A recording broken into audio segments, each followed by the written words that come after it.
Prezadíssimo telespectador, bem-vindos a mais um resumo da ópera. E nós vamos aí participar de uma série de programas que contemplam as eleições municipais de 2012 na cidade de São Paulo.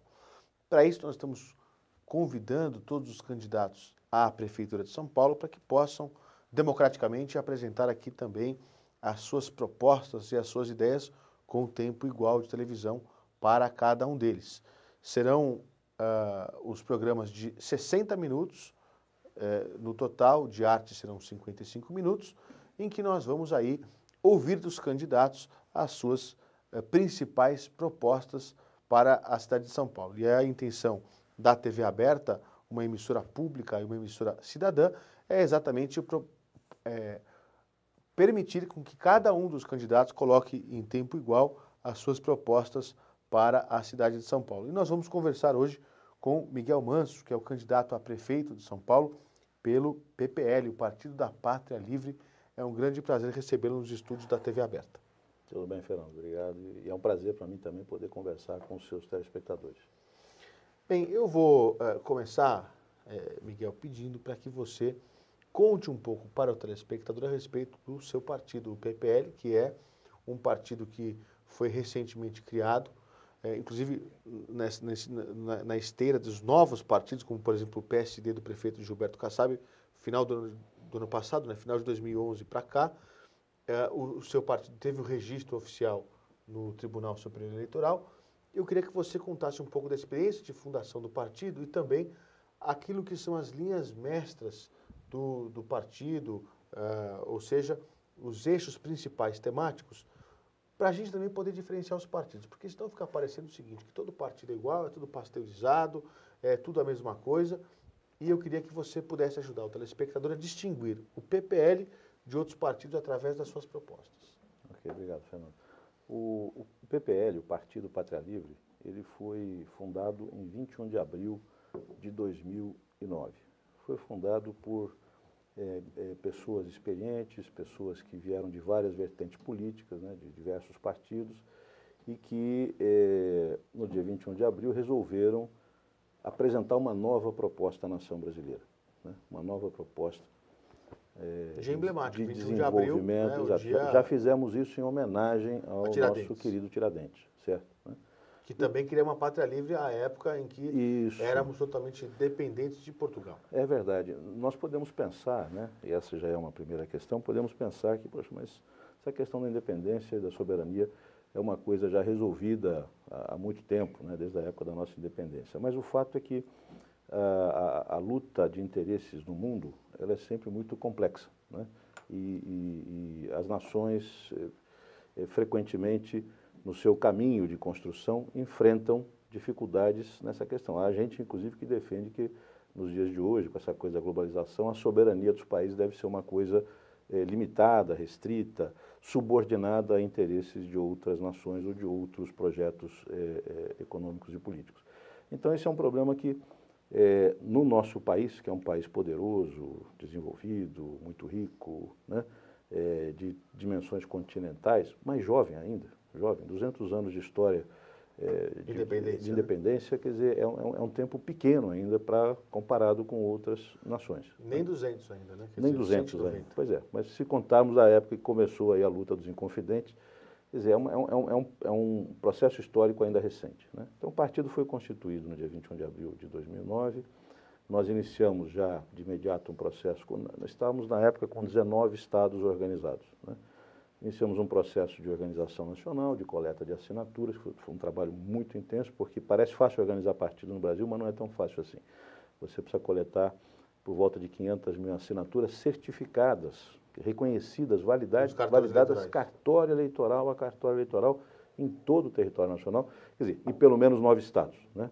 Nós coletamos em 22 estados, né? Coletamos 1.300.000 assinaturas para poder validar 500 mil, né?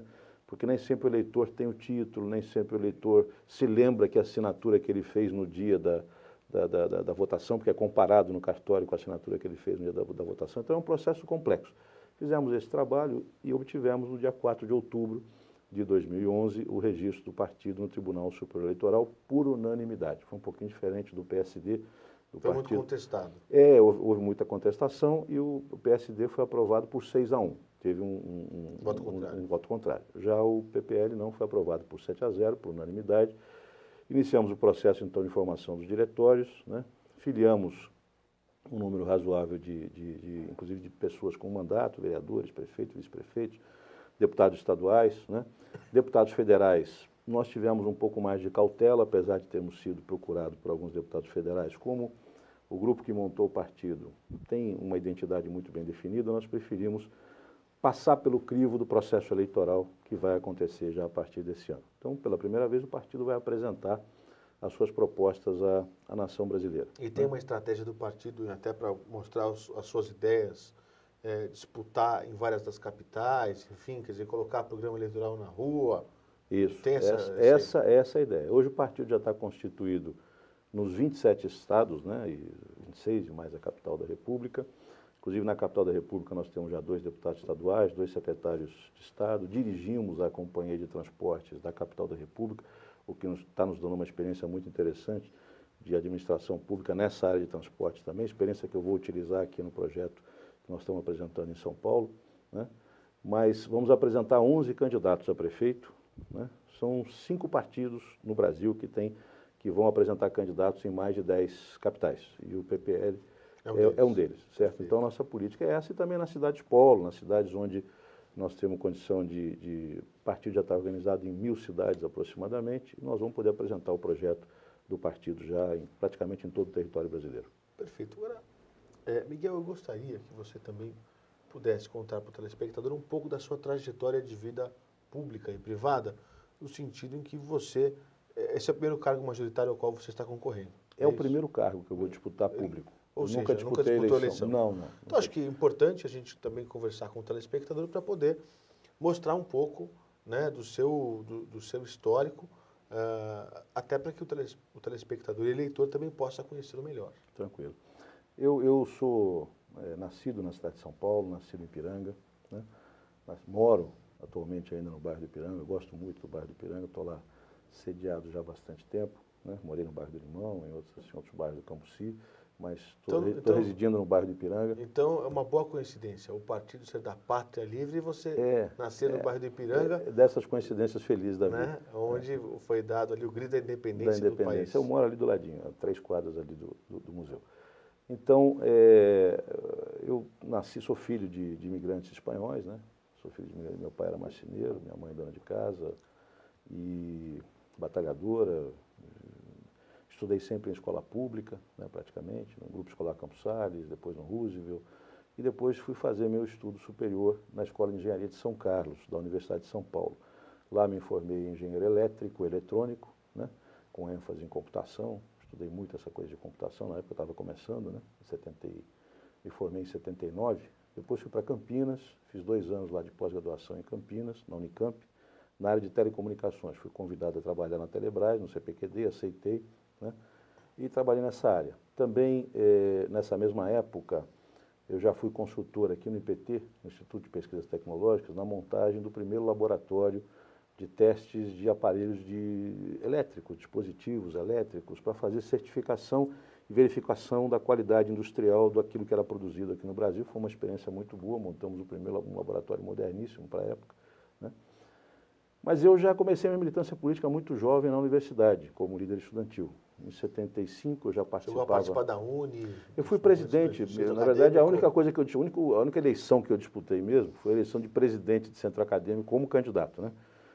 Como presidente do centro acadêmico, fui eleito lá na USP, né, em 77 para presidente, e continuei esse trabalho de liderança estudantil naquele período todo. Então, participei da reconstrução dessa da USP, sou da geração do ministro Mercadante, que é meu amigo, do Arnaldo Jardim, do Aldo Rebelo, certo? De quem reconstruiu a UNE, a UE, né? Participei desse processo todo de organização do movimento estudantil, das lutas operárias da época, né? Então, fui à Vila Euclides, naquelas assembleias do Lula, estava lá em todas elas, fiz porta de fábrica naquele período, né, para ajudar os movimentos grevistas que aconteciam naquela época. Então, tive sempre uma atividade política intensa. Depois, em 82, participei, sempre filiado ao MDB, em 75 me filiei ao MDB, e só saí do PMDB em 2009 para fundar o PPL, né?